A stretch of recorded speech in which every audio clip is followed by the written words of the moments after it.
This episode is brought to you by Novilla Mattresses. Are you single, but planning on having another person in your bed now that the world is returning to normal? Well, to my knowledge, it is important that your bed isn't uncomfortable. However, you don't want to break the bank in the process of buying a new bed. That's why I sleep on a mattress made by Novilla.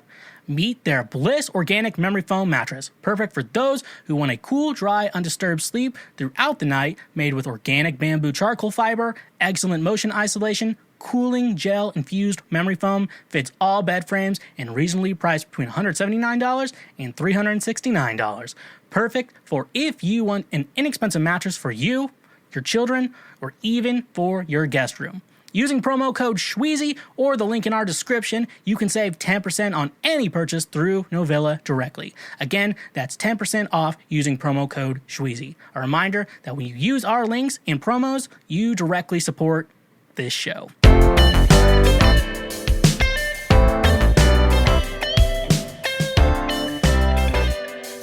What is going on, my fellow Schwoke Lords? What is up? Welcome to yet another WAP of a podcast. WAP standing for Wet Ass Podcast. Welcome yet again to another episode of Cancel Schweezy. And I really like that. And welcome to the show today. This Cancel Schweezy, for those of you who don't know, Cancel Schweezy is the show for people who insist on seeing every socio-political conflict through the myopic lens of your own self-actualization. So, welcome to the show today. I have a good one for you. This is literally the best episode I've ever made. I like that. So you can't doubt me on that. If I say this is the best episode I've ever made, it has to be the best episode I've ever made. Because, you know, last episode, I had some fucking big-titted animal. Hashtag pray for Micah. Named Micah Chrisman, who was on the show today on that episode 39. It was a really fun episode. Unfortunately, today's episode is going to be a little bit better than his. I'm going to talk about Micah later, because that's a big topic we're going to be talking about. We're going to be talking about Micah a fucking ton. And, you know, I know you're thinking, come on, Mark, don't be stingy. But hey, we got to move on. Though it feels good to be back. I don't feel like I haven't actually sat down, done like a normal Cancel Schweezy since like mid-June, because let's see, 37, 38, I had to record back to back. I recorded those, like, I recorded 37 on Thursday, and then 38 on the Friday the next day. So, I bet the news was very out of touch there. But I don't think I said anything that was actually, like, super, like, out of touch. I'm like, I don't know what's going to happen. Maybe something cool will happen today. I don't know, because I didn't really pay attention. But, no, it's good to be back. And then after that, yeah, obviously, I recorded episode 39 with Micah. Hashtag pray for Micah. So, like, it feels good. It feels back, and I'm back to my normal, just obviously because of the pandemic. It's been, like, a normal situation to me, like, like, my weekly process of doing this show. But, like, I've wanted to, like, do, like, that middle section, actually talk about, like, shit I've been doing.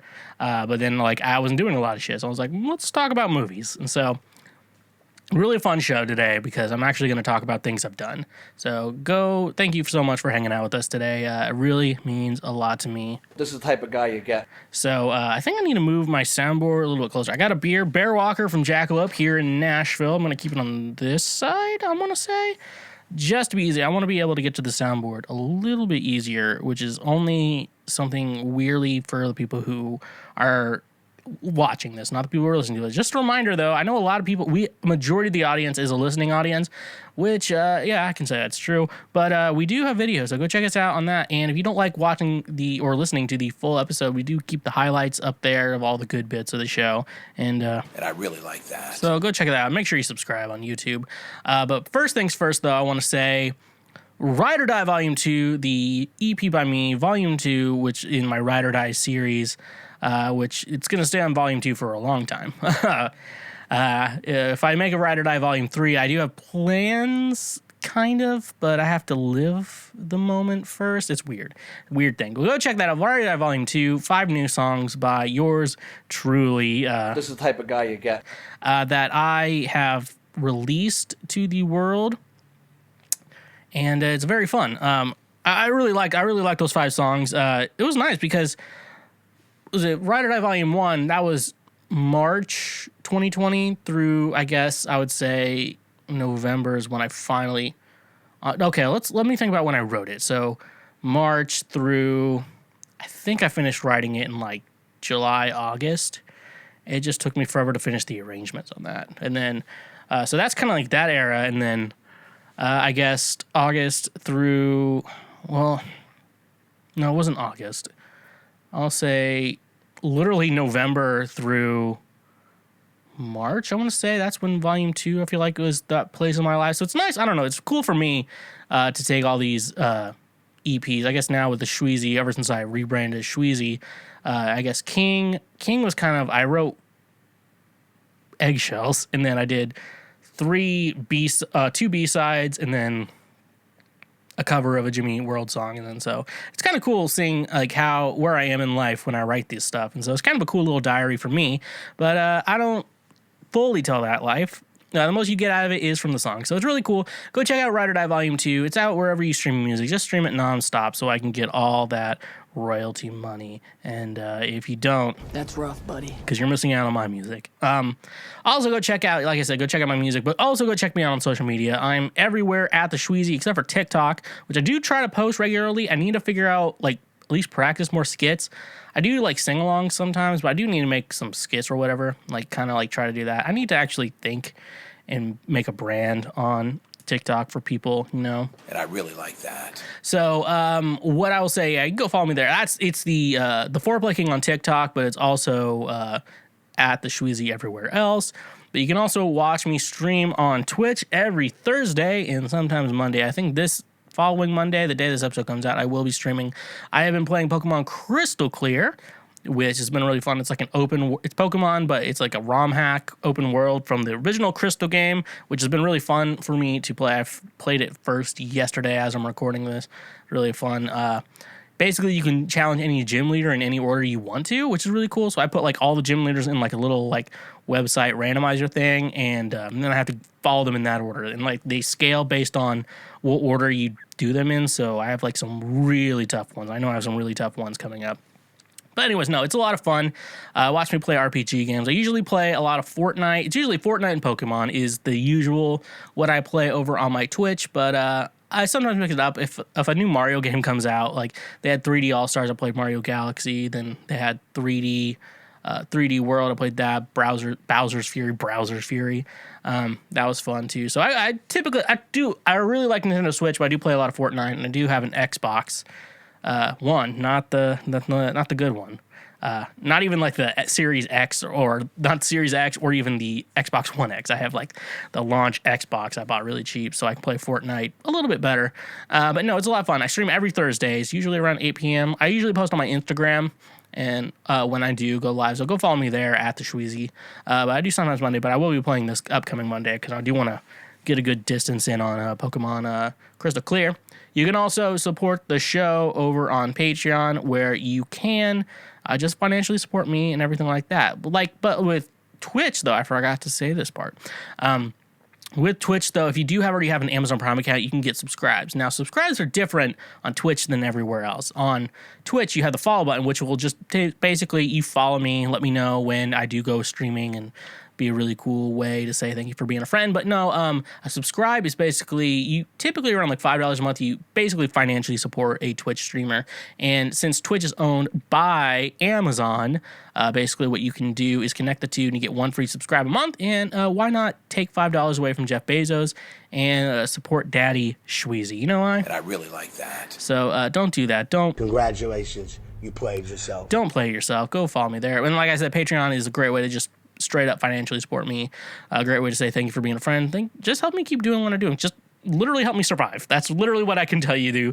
The Patreon page is one way, just a great way to say, hey, thank you for existing. I want you to survive. Here's like $1 or whatever. So thank you so much for that. But like always, though, the free shit you can do, like I said, free shit. I want to say free shit first. That's how I want to end this. Listen to my music wherever you're already streaming your music at. Follow me on social media at the Schweezy and at the Foreplay King on TikTok. Maybe I should change that. And, obviously follow on Twitch. And like this video if you're watching on YouTube. Subscribe wherever you subscribe to your audio podcasts at. Leave a review, especially on Apple. I do know they still like it that you like leave a review. It's a great way to say it. And if you don't like the show, I will be fine with you leaving a 1-star review. I think the reviews on the show are a little too positive right now. So, if you don't like it, just say so. You know what? It's not my problem. This is the type of guy you get. I guess it is still my problem. But no, leave a review, comment what you like about the show. It's a great way to say thank you for being a friend. With that being said, though, I think that's all I have to say right now. Let's get into previous week right now. For those of you who don't know, previous week right now is the news that I filter out for you, so you only know news that actually matters in society today. I have been doing usually what I would do is I would Monday following the episode comes out, I would start, planning for what news. Now I am just basically, I realize the news is easy to find. So I just literally, the Friday before the Monday I record this episode, I literally just find 4 news articles that I believe sum up this week in the news, and I call it previous week right now. And so everything I found the date of recording. So let's just get right into it, as Philip DeFranco would say during his show and during sex. I assume he has to say, let's just get right into it. And I really like that. Sorry. Let's just get right into it. Fuck, I messed that up on the soundboard. Let's just get right into it. All right. This one's one I'm going to need to read and then comment on, which is exactly why you're listening to this podcast right now. I don't know why I'm saying that shit. Officer completes delivery after DoorDash driver was arrested. This is from ABC 12. I'm going to assume out of Jonesboro, Arkansas, or somewhere near that. So let's just get right into it. An officer with the Jonesboro Police Department went above and beyond to protect and serve dinner to a woman who had placed an order through a delivery service. According to the department, Officer Tyler Williams assisted Officer Levi Chisholm with an arrest during a traffic stop on June 29th. They learned that the person arrested was a driver for DoorDash en route to make a delivery. Police say Williams took it upon himself to get the food out of the vehicle before it was towed. He got the address of the delivery from the arrestee and headed that way. When Williams knocked on the door, the man who opened seemed confused to see the officer. Your DoorDash guy got arrested, so I brought you your food to you, Williams explained. In the body camera video, you can see surprise quickly turn into laughs as Williams handed over the food. The DoorDash driver was charged for driving with a suspended or revoked license, no proof of liability, and a failure to appear warrant out of a neighboring county. A spokeswoman for DoorDash provided the following statement. The safety of our community is extremely important, and we take reports of this nature very seriously. We have deactivated the dasher involved and are in touch with law enforcement to support their investigation in any way we can. So, obviously, DoorDash, one of our great sponsors, obviously always great to hear from them. But one thing, reacting to this, obviously I don't like police officers, but it's cool that they at least finish the order. Hey man, I have a DoorDash order. Can you at least get the food to them? It's like, yeah, because I feel like police officers try too hard. If I was a police officer, I would be the worst at the petty shit, most of you are thinking, I wish you were a police officer. And I really like that. Unfortunately, I'm not racist, so I can't be a police officer. So, sorry to tell you all that, but I cannot be a police officer. But, I mean, I guess they did, because I'd be doing shit like that. I'd be goofing around. Like, the movie Superbad, where, the cops were just goofing around the whole time? That would be me as a police officer. I would be goofing around the entire night. I'm gonna go against that light. I would also scare people into pulling over and then just drive past them. That's happened to me multiple times. Like, oh my god, what did I do? Because I have anxiety. So I was like, what the fuck did I do? And then they just passed me. I was like, oh, I didn't do anything. I was. But no, I do want to know. I do question here. With the revoked license and things like that, and no insurance and shit like that, or whatever like that. Obviously, that's bad. You shouldn't drive without if your license has been revoked or whatever, you shouldn't drive. But I know people still will. That's just something I assume is going to happen. Here's the thing, though. Did they pull him over because of that? or was he doing something else? Because I kind of have a feeling that, if you don't drive with insurance and your license revoked and shit like that, yes, that is wrong and it is illegal. However, if nothing happens, to me, it's like, what's the big deal? It's only a big deal. Still the reason why you get insurance in the first place, because it's the idea of like, what if that happens? That's why you have car insurance. That's why they require it. It's just an idea of like a what if type of situation. That being said, though, did he actually do something wrong to be pulled over in like this? That's what I want to know. So it's that age-old question. Yeah, that's is an interesting question. It's like, oh, your license the license revoked, though. Unless it's like a DUI type situation, and I don't think this guy was drunk. That's a good question there. But like, with insurance, like, yeah, you should probably have a problem with insurance, because like, yeah, oh, I hit you, oh, I don't have insurance. Which is, yeah, that's a kind of a situation. That's a situation you have there. But nevertheless, though, yeah, the insurance is a problem. But like, with the license, like, you're not doing anything wrong. I don't know.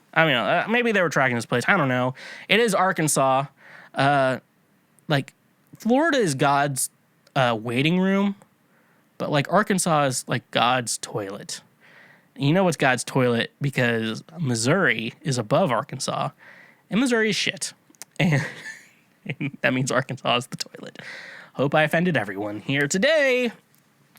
As I move on to our next article, this is an interesting study because this actually happened in Atlanta, because the news report is Fox 5 Atlanta. I'm going to assume it's from Atlanta. Actually, it might be somewhere else. I don't know. They're just the ones reporting on it, folks.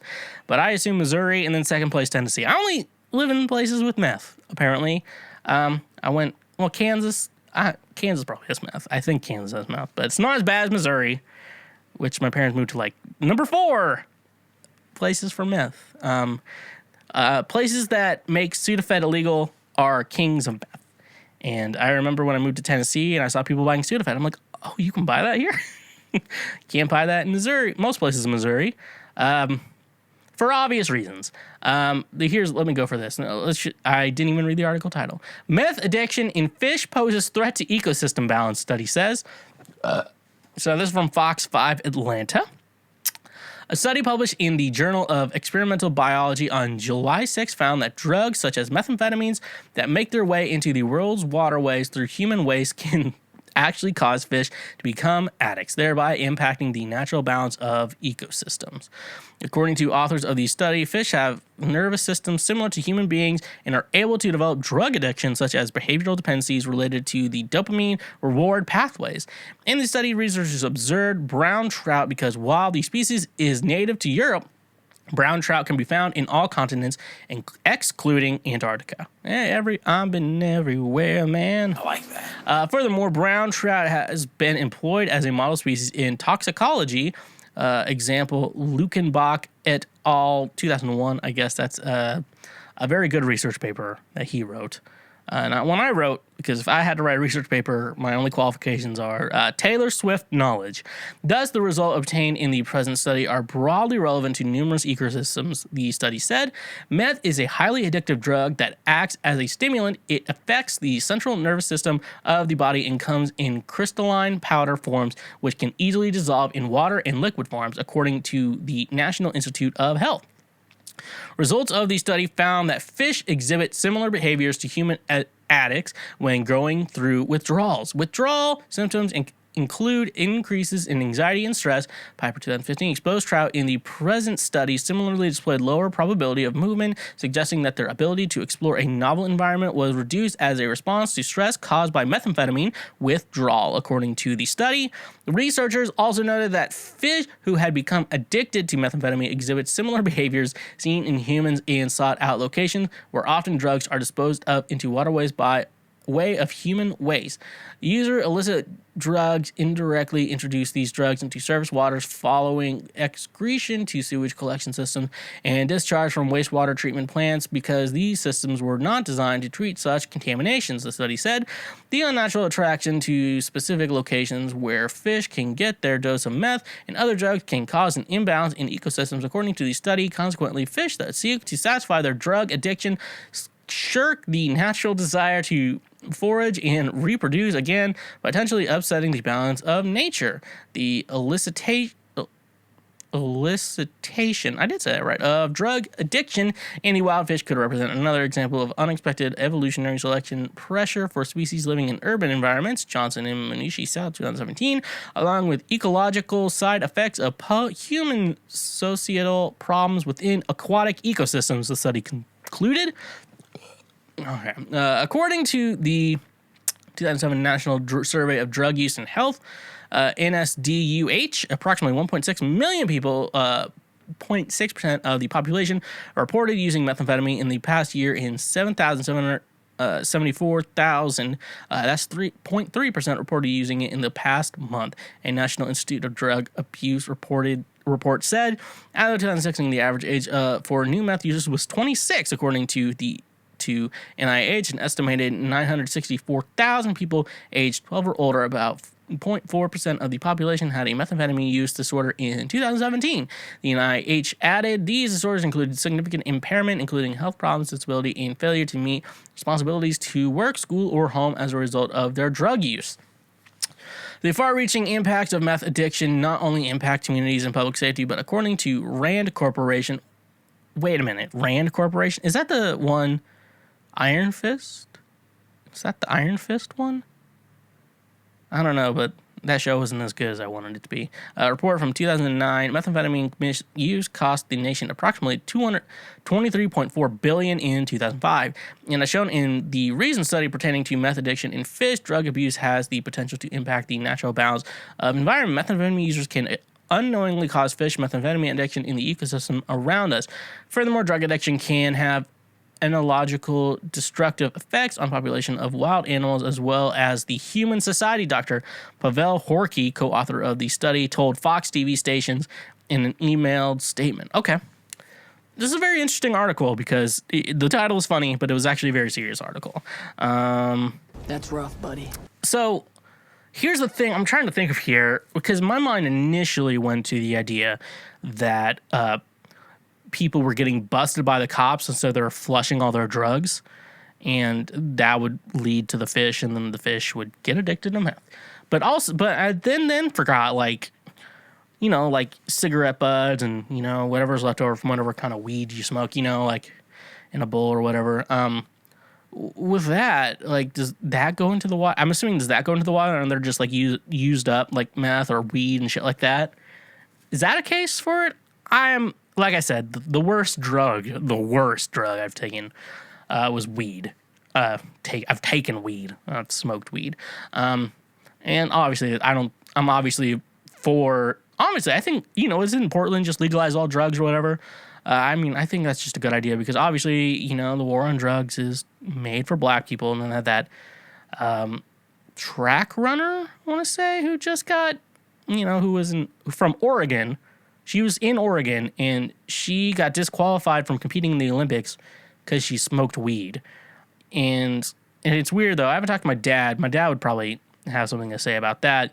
However, though, she took a drug test in Oregon, and I believe, aren't the drug tests like the Olympics people take? I assume it's for making sure you're not using like body-enhancing drugs. That's the test they're having you take, though. And weed does not enhance anything, especially in running. If anything, it makes you slower. She just sounded like she just had a rough night and wanted to take the edge off. And for someone who's trying to be athletic, weed's probably going to be a little bit better on her body than like drinking heavily would. I would know. Just look at me. Anyways, though, no, it's very interesting. Do we have a proper way of disposing? I'm thinking if this is used drugs going into our waterways or whatever that's affecting the fish, do we have an effective way of disposing of like used drugs? If the Christian inside me, I do feel like, though, I still look super Christian. Like I do. And I don't know how to shake that feeling off, folks. I don't know how to do that. But I know the Christian in me is like, use drugs. So I'm going to say it like a fucking idiot. But that whole idea is like, is there a proper way to dispose of? I know with needles and shit like that, just don't do needle shit. That's a good life lesson for you today. Don't use needles for anything. It's probably faster, but isn't like eating shit faster too? I don't know. I thought I heard something about that. Anyways, though, folks, don't toss your drugs into the water. We should try to keep the ecosystem at least similar, let's treat the ecosystem at least similar to how we found it. All right. I'm going to take a sip of this Bear Walker, not sponsored by Jackalope. I want to get a beer sponsor on this show. Just like a beer sponsor, I just drink every episode. Be like, brought to you by this. It's not like an ad. Maybe I'd give them an ad read in the episode, maybe at the beginning of the show with the regular ones. But like being like, oh yeah, and then I'm drinking this throughout the entire show. So, what the fuck's going on? Now this next one from CNET, very interesting. Heinz starts petition to make hot dogs and buns come in equal packs. Food waste is more and more of a known issue, with American consumers wasting nearly 40% of the food they buy, according to the Natural Resources Defense Council. Why, then, are hot dog makers and hot dog bun makers not doing their part? Hot dogs, Heinz Ketchup Canada says in a new video, often come in packs of 10... Ketchup Canada says in hot dogs often come in packs of 10, while hot dog buns regularly come in groups of 8. I might argue their number. I don't always see 10/8 groupings, but there's no denying they never seem to match up. I want to buy 8 hot dogs and 8 hot dog buns to go with them, Martin's character said while tearing buns out of a package at the supermarket, but no one sells 8 hot dog buns. They only sell 12 hot dog buns, so I end up paying for 4 buns I don't need, so I am removing the superfluous buns. Now, Heinz Ketchup Canada is getting involved in the decade-long struggle. In addition to the video, the company posted an online petition urging Big Bun and Big Wiener get together and put 10 hot dogs in a package and 10 buns in a package. As of Wednesday morning, just over 5,700 people had signed, and their comments show the issue has bugged a lot of hot dog eaters for a lot of years. 10% in for this, I wrote one petition signer. It's been so annoying running out of buns over the years, then to resort to bread slices in a pinch just isn't the same. Said another, I agree, still one of the stupidest things on earth. At least give more buns than hot dogs. Grilled buns with a bit of garlic butter and are great for garlic bread. Heinz, of course, makes neither hot dogs nor buns, but ketchup, a condiment many people use on hot dogs and many think should never come anywhere near a hot dog. In fact, the National Hot Dog and Sausage Council just came out to say only children should eat their hot dogs with ketchup. Maybe a new petition is on the grill. So before we go into the actual dilemma in this article, the idea of ketchup on a hot dog debate is super funny. Now, I have nothing against ketchup. I don't get it. People act like they're too good for ketchup and shit like that. Congratulations, you played yourself. I like ketchup, but I'm definitely more of like I could go without a sauce. Like in certain situations, I need a sauce. I could eat a hot dog plain. I'm not too worried about that. But if I'm gonna put a condiment on a hot dog, I'm gonna do ketchup because I don't like mustard. I don't like relish. I'm gonna put a hot dog on a bun. And I'm gonna say something super controversial right now. Pretty bold of you little fucks to assume that I'm not God. But I'm going to say it. I could eat a steak with ketchup, okay? I'll say it right here. I'll eat a steak with ketchup. Honestly, I'd rather eat a steak plain. Like I said, I'd rather do it plain. But if I'm going to use a condiment like barbecue sauce, the A1, but I will say this though. If I'm going to use a sauce, it's going to be ketchup. However, a lot of people who do ketchup with their steak also, and I will say this also, and I'm going to say this is wrong, starting now, like their steaks well done, which is crazy. My mom likes her steaks well done, and I thought that's how I liked it well done, so I ate dry-ass steaks for a while, and then I had a normal steak, and I was like, this is actually really good. And now, if my dad wants to make steak or burgers, I'm like, do not burn my burger to a crisp. I swear to fucking God, Dad. I don't cuss around my dad because they don't really like cut. If you know someone who doesn't like cussing, and like you actually like the person, so you just don't cuss around them. That's how I am. Anyway, so that's what I'll say with ketchup. Next up on the debate, yes, hot dogs and hot dog buns, they should be an equal amount. So I watch a lot of cooking shows, not because I'm a cook, because I'm kind of fat. And I've seen them make hot dogs and I've seen them make bread. So I'm gonna make a scientific guess here. Because I'm a scientist with a fucking music degree right there. If you're watching video, I'm pointing to it right now. That is my music degree. And I forget I have it a lot.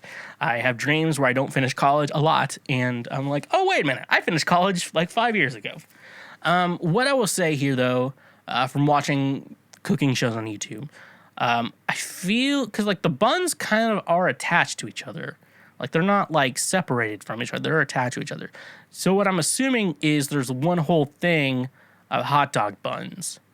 However, the hot dogs themselves can be added into multiple amounts. So I know we're talking here about, obviously we all agree, hot dogs and hot dog buns. We should just all mutually agree with a general pack of hot dogs should have this new general pack of buns, okay?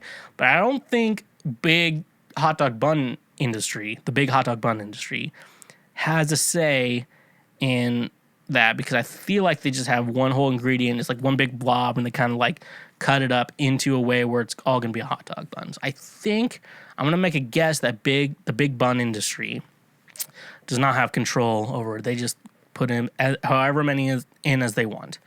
But I think Big Wiener,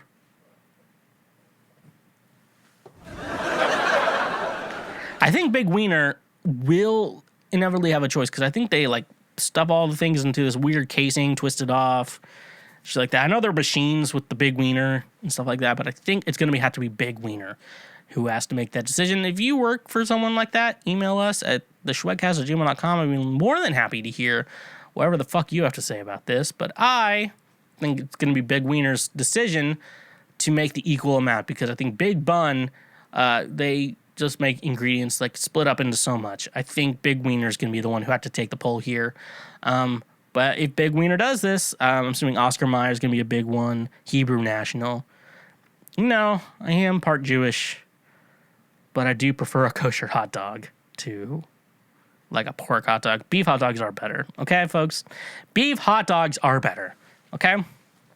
That's all I have to say here. So, Big Wiener, get your shit together. Let's make sure we all mutually agree what number we can actually put into how many in a hot dog and how many in the bun cases. So I think Big Bun has to decide, hey, we're going to make so many hot dog buns in this case. And then Big Wiener's going to be like, okay, that's how much we're going to sell. And prices are going to be adjusted, folks. I'm sorry, prices are going to be adjusted, but that's the only way we as a society can move forward, okay? That's all we can do, okay? I am done talking about wieners for now. This last article, I'm disgusted yet highly interested in this. This is from AL.com. So if you have issues with AL.com, have your issues. I don't give a fuck. But you're going to have issues once I say this. Bill Cosby possibly planning comedy tour. The world is welcoming him back. That's rough, buddy. Okay. Let's get into it. As newly freed from prison, Bill Cosby may be planning a stand-up comedy tour, according to his spokesperson. Andrew Wyatt told the Philadelphia Inquirer on Thursday that Cosby, 83, has been talking to a number of promoters and comedy club owners and is just excited the way the world is welcoming him back. Wyatt is a native Bessemer and attended Miles College. Cosby was released from prison Wednesday after serving 2 years of a 3 to 10 year sentence after the Pennsylvania Supreme Court overturned his sexual assault conviction due to a non-prosecution agreement he struck with a previous prosecutor should have prevented him from being charged over his 2004 encounter with accuser Andrea Constant. I have never changed my stance nor my story, the actor-comedian said in a statement. I have always maintained my innocence. It's unclear when Cosby could return to performing, but Wyatt told Inside Edition that comedy club owners have called people want to see him. So let me go with this first thing I want to say on this. So I guess, like, you know, with the COVID situation that the world's been going through, if you didn't know what that was, there was a situation with a lot of prisons for like like, I guess with some situations I can't speak for all, and I don't know all the facts, but I guess with what Bill Cosby did, which is obviously wrong, and I am very much against it, that if he actually, because he never said that he did it. He's never admitted to saying, like, I did this, and I will go to prison or whatever. He's been in full denial mode that he's never done any of this shit. Even though, like, 50 plus women, and you can even say that, like, oh, I bet some of them were lying. But yeah, 50 is too big of a number, bud. That's what I have to say. And, like, I've listened to some podcasts and shit about him, and it's just like, Jesus, dude. You hear these stories, I'm like, Jesus, dude. And that's the thing with Jeffrey. It's similar to Jeffrey Epstein, because with Jeffrey Epstein, what he did, he always did the same move with every child he had sex with or whatever. But Bill Cosby did the same thing. He's like, and he'll remember a girl didn't like drinking alcohol. And he's like, I got you juice because I know you don't like alcohol. It's like, Jesus, Bill. Jesus. And you know, I'm obsessed with this the Bill Cosby issues all the time, though. Mainly because I love The Cosby Show. I grew up watching The Cosby Show. Reruns. I'm not that old. But I grew up watching reruns of The Cosby Show on Nick at Night. And, you know, I absolutely love the show. And I thought it was a great show. And I think it really did, at least in my mind, help me at least realize, because I've basically grown up in all white communities with like one or two black people or whatever. And it's like, oh, you're fine. You know, situations like that. It's like, they're normal, so we're cool with them. Shit like that. And so, you know, I never really grew up in like around black people, really black people, like one or two. You know, I've known black people when I was a kid, but you know, watching the Cosby Show is like a real, you know, kind of thing where it's like black people are just like everyone else. You know, it's type of situation, at least in my brain, and it really probably helped me, in at least growing up, realizing like, oh, I'm not racist. You know, shit like that. It probably helped me in my mind realize I'm not racist. So I want to root for Bill Cosby, but I can't. That's the problem, though. It's like so many allegations after that. You know, at the beginning, it's like, oh, I have these women are probably trying to ruin his name. And then more stories come out. It's like, okay. And then you're like, ugh, dude, what the fuck are you doing? So it's gross. So obviously I'm against it. But like, no, I guess there was a situation, though, where he could have gotten out on parole and like lived in a nice lifestyle. Like he didn't have to stay in prison. He could have just been on parole, type of situation like that. But he refused to admit he did it. And he stayed in prison because he refused to admit he did it. So people call me stingy. Come on, Mark, don't be stingy. But I'm not that stingy. So that's one thing here. And then he got released and shit like that. A lot of other shit, you know, going on like that. Anyways, though, so... And then the next thing is, so he got out of prison, obviously. No one's happy about that. Congratulations, you played yourself. Not sure if that's the best sound drop for that, but no one's happy about him getting out of prison, because he deserves to be in prison, especially in the situation I just said, where he could be on parole, however, he won't admit to doing it. So he deserves to stay in prison, even though he's been found guilty, and he deserves to be in prison. So he got out, and no one was happy about it. We said free Britney, not free Bill Cosby. Shit like that. However, though, now I've defended myself saying I don't agree with anything Bill Cosby done. I think it's disgusting, the person who he is, and honestly, he probably could have just gotten consensual sex. I don't know why he had to drug women. I don't think he's that good looking, but at the same time, he's pretty famous, and that's all you need to get women to sleep with you, to be honest. And I don't know why he had to drug them. Next thing is he's working on doing comedy shit. Here's the problem with that. I would not pay money to see him live, okay, folks? I just want to say this. My morals are with Bill Cosby. However, I am interested in what he wants to say, okay? He has to have some material. Like, he was in prison. He has to have some material from that. I want to hear what he has to say. And I feel like we could put a disclaimer with it. Like, he's going back on the road. And the idea would be that he wants to make a special. Now, who would make that special? I don't know the moral judgment of anyone who works at Netflix. Hulu's owned by Disney. Disney Plus would be like, fuck no. They're just like, fuck no in the beginning. Part of me thinks Amazon would be okay with it. Like, Jeff Bezos doesn't have any morals.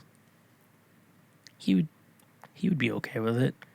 I like how I talk shit about Jeff Bezos, but I stream on his platform. Anyways, though, I don't think he should be making money doing comedy. However, I kind of want to hear what he has to say. And that's the two wolves in all of us, wondering what the fuck is going on. That's all I have to say this week on previous week right now. So, I guess, yeah. Look at you. You were able to get your hands on a PlayStation 5 or an Xbox Series X. Look at how lucky you are. But you don't have any games to play with it. Congratulations, you played yourself. Well, what if I told you that you could play games for a fraction of the new game price? Well, today's sponsor, Gamefly, is here to help you out. You probably already know that Gamefly is the best video game rental service out there. Let's be real. There's some games you're going to keep forever, which for me are Super Smash Bros. Ultimate and Zelda Breath of the Wild. Most games out there, you're only going to play once, then never pick up again. I know.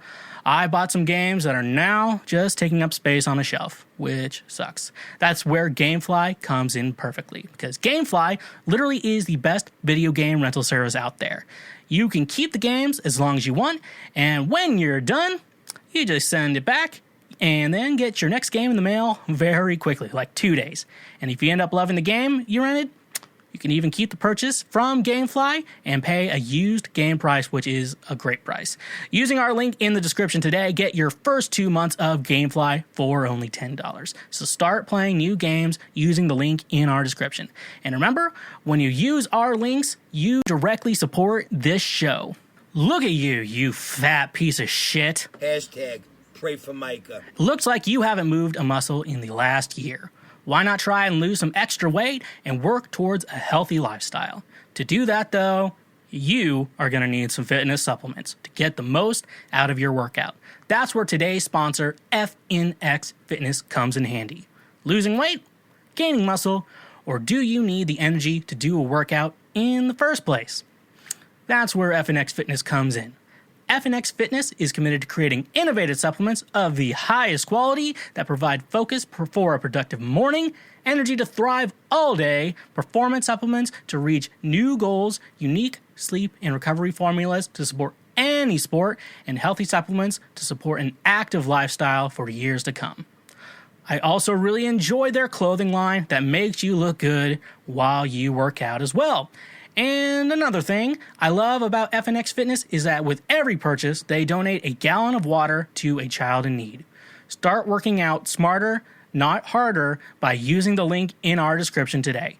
You can save 15% on your purchase, so go save 15% on some of the best supplements out there when using the link in our description. And remember, when you use our links, you directly support this show.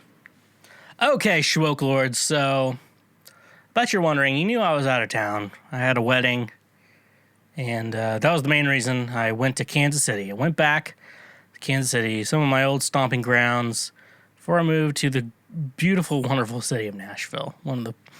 Nashville has to probably be one of my favorite places to live. And yeah, it was different going back to Kansas City, and I want to talk about the entire trip.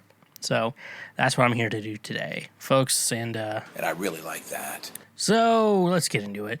So let's start with, I left on Wednesday. I got back I went Wednesday night, so it wasn't really like a full day.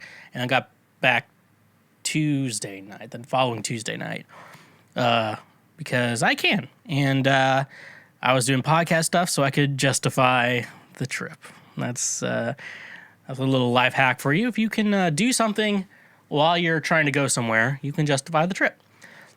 And so Wednesday's the day of the flight. So, I show up to the airport. Nothing really that special at the airport. I don't fly very much, but however, I will say this is the first time I've actually somehow in my 5 years of living here, I've actually had to fly out of Nashville. And yeah, I was like, I can't believe I went 5 years without actually having to actually fly out of somewhere like in Nashville. So that was pretty interesting. So, that was cool, but I didn't have any issues with TSA, which I don't go through TSA. Obviously, like I say, I don't fly very much. And so my idea is like, what if I have a bomb on me? And I'm like, I never have a fucking bomb on me. I'm like, I'm always worried, like, did I put my nail clippers in my bag? And shit like that, Shit they wouldn't even. And then it's like, you get through TSA, and it's like, oh. I always forget, TSA is never actually as long as you think it is, too.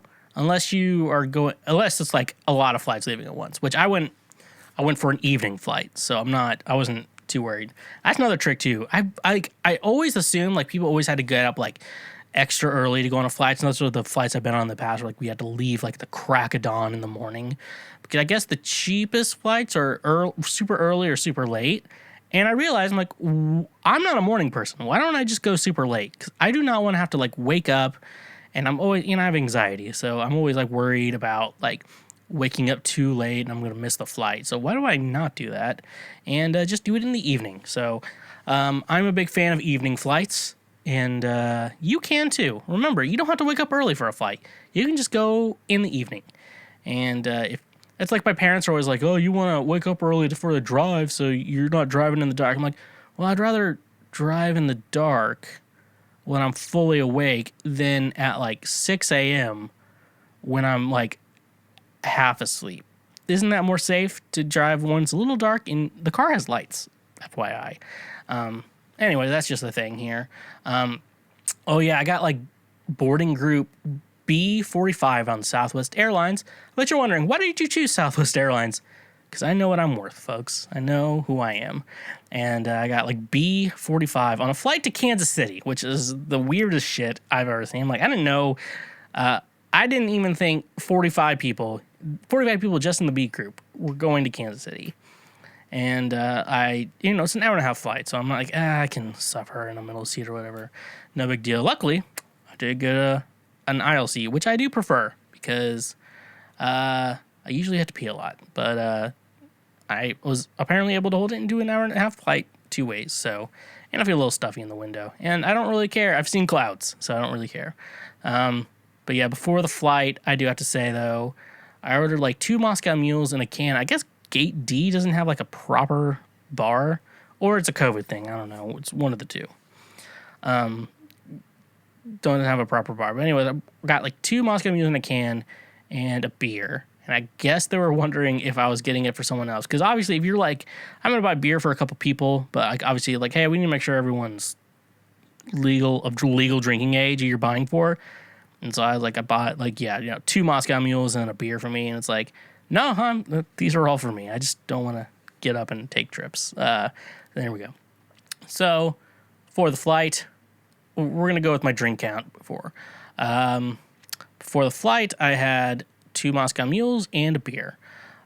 Then I proceeded, before I hopped on the plane, I bought a cherry Coke, which I did bring 4 little mini bottles of Jameson. I poured one of them into the cherry Coke. So I had that. I drank that on the flight, and then you get your complimentary. I got a Diet Coke because, I'm trying to stay healthy. For all of you out there, I bought a Diet Coke. And, I drank that too. So that's how buzzed I was. And I guess, again, eventually, I make it to Kansas City, where the initial plan was Micah was supposed to pick me up, and he was supposed to have, a funny, creative sign, like, just because you're my cousin doesn't mean I can't marry you, or congratulations on your sex change.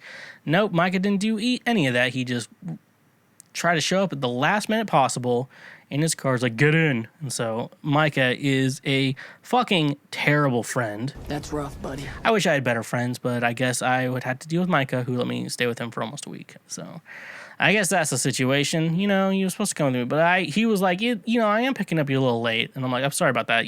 I do want to stop at Quick Trip. I'll get you some food there, because I was wanting to get some garbage food at Quick Trip, which is a Midwest staple. For those of you who don't know, Quick Trip is straight up. It's like you're like, oh, you're eating gas station hot dogs. I'm like, no, these are good gas station hot dogs. So calm your goddamn fucking tits. So there's that. He gave me like I don't know what the specific brand was, maybe Michelob Ultra, but it was some form of a White Claw. So I chugged that on the drive. I was like, did you finish your seltzer? I'm like, yep, I did. And I was pretty good. So we went back to his house, and he insisted on us watching this movie called Willy's Wonderland, which is about, it's starring Nicolas Cage, and it's about demon-possessed animatronic band like Chuck E. Cheese and stuff like that. So that's what we watched. We watched that. Nicolas Cage didn't say a single line in the entire movie, and I think Micah also. So yeah, Nicolas Cage didn't give me say a single fucking line in that entire movie. But Micah gave me 2 or 3 gin and tonics, so I was pretty buzzed. So I really enjoyed it. I was just laughing the whole time. He still hasn't said a fucking line. I was basically that's how high my voice was when I was saying that. But I was still hungry, so I ordered a pizza. Only place open was 7-Eleven. So I ordered pizza from 7-Eleven. I think I tried McDonald's first, but they didn't. They just canceled my order. So I tried 7-Eleven. I guess they finished it. And I thought I ordered only 1 pizza. I was like, sorry, Micah, I didn't get food for you. And then it turns out I ordered 2 pizzas. So lucky Micah, he got to eat food. Hashtag pray for Micah. That's the end of Thursday. No, Wednesday. Sorry. Now we're getting to Thursday. Not a lot happened this day. First thing I did not write down, but I did remember when I was starting the show. The garbage apparently came today, and the garbage guy was not wearing a shirt. Now, for most of you wondering, is this Arkansas? No, this is Missouri, folks, so don't worry. It's Missouri. And you're like, oh, that still makes sense. Yeah, the garbage guy was not wearing a shirt, and I'm like, what the fuck? What's going on out here? Probably, I wasn't hungover, but it was like, I drank last night type of situation. Nothing really happened the entire day. I was just like playing Fortnite on Micah's TV and shit like that. Micah is like, I don't have anything planned for you. But anyways, we went to Aldi and Price Chopper to get like groceries and shit like that. And for reference, I apparently have to say this reference here. I'm going to pull up this conversation. I don't know where I'm going to put it, but this conversation here is going to come back to haunt us. And I want it to stay up right now. I want you all to read it. Read this conversation that me and Micah had about food. I want us all to remember this. It's still up. I want us all to remember it. And it go away now. Okay. So, yeah, he obviously didn't want me eating all his food as per the text message. And we'll come back later for all of us here. Because I was going to be there for a weekend, I guess he just didn't want me to. And I assume I didn't buy a lot at Aldi or Price Chopper because I knew I was not going to be there for very long, less than a week. And I knew I was probably just going to order food as well. So I'm not going to worry too much about this. I did end up buying some like booze. I bought like PBR, Jim Beam, ginger ale. And the following Monday, Micah drank half of that fucking bottle. And I'm still fucking mad at him for that. It's like, it's 3 p.m. You're drinking half that bottle. Don't you have fucking a job to do or shit like that? Don't get me started. We're going to get to Monday. Don't worry. We're going to get to Monday. Last thing about Thursday I feel like is important is I saw a sign that said, our city is the city of our God, which is not a correct sentence. And we need to address that, folks, in Kansas City. Kansas City, if you're a Christian and you have that sign in your lawn, you look illiterate. And you look as R-worded as I think. R-word meaning Republican, FYI. Remember that. But it should be the city of our God. I feel like is the proper sentence. But you don't need to say, our city is the city of our God. Stop that shit, Kansas City. You need to fix your shit. All right, so here we go. Let's get on to Friday. So the reason I took this trip was to go to a friend's wedding. And so this wedding is in Harrisonville, Missouri, which is like a 45-minute drive outside of Kansas City, like where I'm staying. And so, I'm asking her, I was maybe going to take an Uber to get there. And I was like, maybe I can get a friend to take me there. And so it's the day of the wedding, and my buddy Austin Doyle, maybe you put up a picture here. He said, yeah, I can give you a ride. And I said, okay, cool. We need to leave at 3:30. Wedding's at 5. 3:30 is plenty of time. I assumed he'd be late. He's the type of guy who's late to everything. So I assume with a 45-minute drive with a guy who's late to everything, I feel like saying that early is a good time. So the same day, he's just like, I'm going to buy a new car. Okay. So, Ben's basically, he's going to buy a new car. And so I'm like, hey, man, we're so cool today and shit like that. So he's like, yeah, and, figuring everything out. And so he's like, hey, can you meet me at my place? That way I can just pick you up and we can just go ahead and leave. I'm like, okay. Also never been to this home of his that he's had. So I'm like, okay. So I get my Uber or whatever, and I get my ride there, and I show up. And so I'm like, I call him, like, hey, man, I'm at your house. Which apartment is yours? And he's like, oh, I'm not home. I'm like, okay. I'll be there in 15 minutes. I'm like, okay. If you need to, you could sit on my porch. Okay. It's like a porch type of situation where everything's like everyone's porch is connected. So I'm standing on someone's porch, not his probably. So, 15 minutes passed. I call him because he said he was 15 minutes away. And I was like, hey, man, what's your estimated time of arrival? Oh, I'm still 10 minutes away. I'm like, okay. You should have told me that 15 minutes ago. And so 10 minutes then pass. Rain starts pouring down heavily. And I'm like, oh, hey, man, where the fuck? I keep just dialing. I'm like, where the fuck are you? He's like, oh, I'm like 10 minutes away. I'm like, and I guess eventually it's like 4:15 shows up, and I'm like, well, I guess I'm going to be fucking late to this wedding. And he's like, wait, you said you didn't have to leave till 4:30. I'm like, nope, I said 3:30. There's a read receipt, and I do have the read receipt. I'm not going to pull it up. I don't feel like pulling it up. And so he's like, oh, fuck. And then he actually shows up 10 minutes later. And eventually I show up like 10 minutes late to the wedding, but I do sneak in, be able to see everything. So that didn't happen. So that was good. At least I fucking made it on time, but I wasn't giving Austin $30 for giving me a ride there. That's for sure. And then eventually, the reception happens. The thing is, with this wedding, though, the only people I know, the groom, I think I never met the bride until this wedding. The groom and all the groomsmen. I don't know anyone else. Like, literally every single groomsman I know, and no one else at this wedding. So, I'm like, just having casual conversations with people. And they have an open bar, which means I drank way too much. I had wine. And today is the day I realized I am no longer allowed to drink wine anymore because it's way too easy to drink. Basically, I'm having a conversation with everyone, probably not smart ones. I end up passing out. Now, in my mind, I was like, I'm just going to take a nap on this table real quick. If you ever think that in your mind, you're not taking a nap on a table, you're passing out. And then everyone's like, yeah. And so I guess they called Micah on my phone, and Micah's almost coming to get me, but some dude in a blue truck took me back to Micah's place in Kansas City, which I was supposed to party with them afterwards, but apparently I just ruined everything. Good times for everyone. Eventually some dude, he's singing country music. This guy's from Nashville, but he likes country music. I'm like, no, I don't. Not a lot of country music. I don't like a lot of country music. So that happens. Memories keep coming back to me. So I know that's how I'm glad I know I wasn't roofied. Because there's one wedding I went to that I was roofied. I don't remember anything. It'd be nice if I did remember something.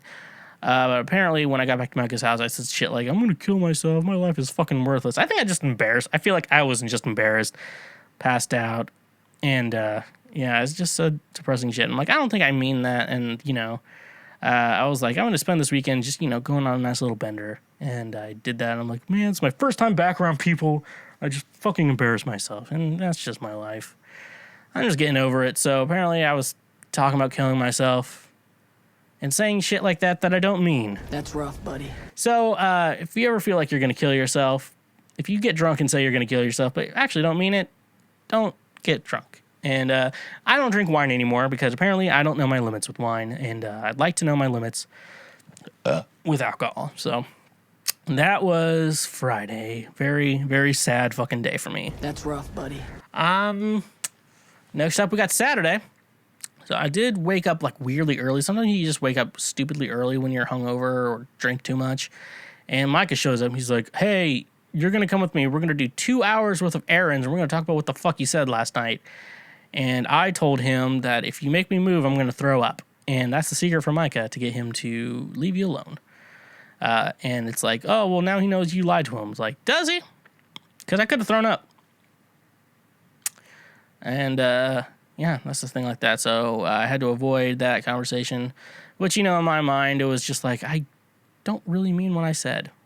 Just type of shit like that. I just kind of drank too much and embarrassed myself. So, later that day, we are planning to go to Monster Truck Jam, maybe. I don't know what it's fully called. I just kind of showed up. Someone had a ticket for me at Arrowhead Stadium, the nation's most racistly named stadium in the United States. Arrowhead Stadium for the Chiefs, which it's like a race. It's not a mascot. It's like, we're the Negroes and we're the new sports team. Like, that's not a mascot. Pick a new one. So apparently we go to the racist stadium. That's what we were planning on doing. We wanted to tailgate and stuff, but like rain was like all that 50-50. It's like, it's going to sprinkle, then it's going to stop and sprinkle again, stop, blah, blah, blah, blah, blah. So then we all decided just to hang out at Micah's beforehand. And I was hoping we'd all play Jackbox Party Packs because I did buy that for for like parties and shit like that on my Switch, but I've never got to use it properly. But apparently we didn't do that. We just talked and like good friends. So yeah, we all just ended up hanging out at Micah's house, talking shit like that. So we got the gang we're going to hear. Everyone's nicknames for me. Big Guy, which you know is Micah.